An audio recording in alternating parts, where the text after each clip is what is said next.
Hi there, this is Bonnie and welcome to my Tucker Hill Home Kitchen. You know, if you're anything like myself, the last thing you want to do is run out of an ingredient right in the middle of making a recipe. So today I'm going to show you 3 simple recipes for substitutes using things that you already have in your kitchen. So the first one I'm going to show you is how to make brown sugar. Now I use a cane sugar, and I've already started to mix this a little bit.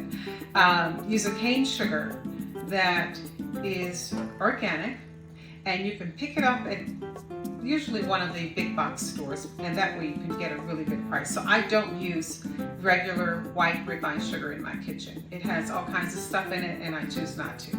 So to this you're going to add just a bit of molasses. This is one item you want to keep on your kitchen shelf because you can use it for all kinds of wonderful recipes, especially in baking.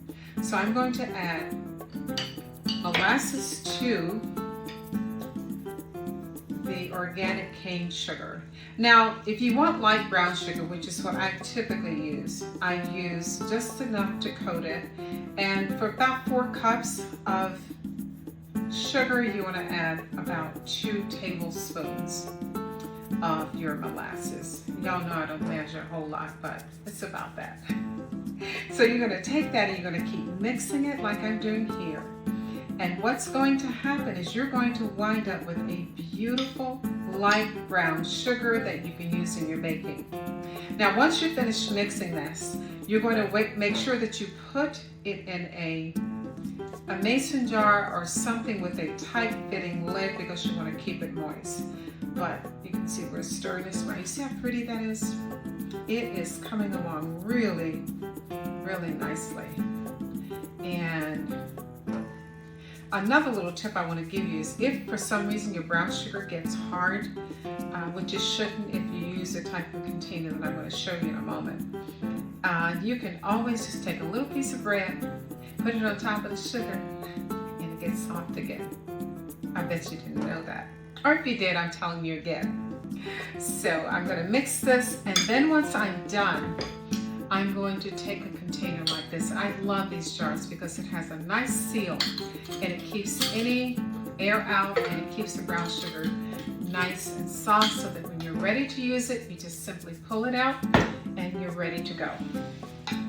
Now the next one is, now I love to bake, so I will typically use other types of grains other than just flour. I normally use a white AP and unbleached.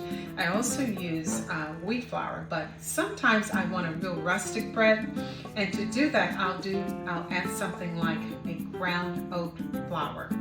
And you can take that and put it in, I have a Vitamix with a special attachment that allows me to grind nuts or to make flours like I'm doing here. Or if you want a less expensive way of doing it, you can pick up an inexpensive coffee grinder and make sure you don't do anything in terms of using it to grind coffee because then your flours are going to taste like coffee. Use it just for that. And then you put it in your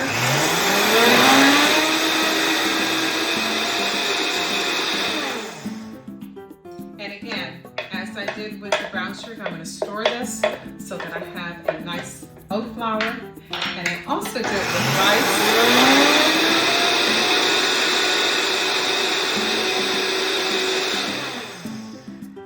So that when I'm ready to make breads, I can pull this off the shelf just like I do with my regular flour and measure it up. Sometimes I'll do a half and half. It depends on what kind of consistency you're looking for. And again,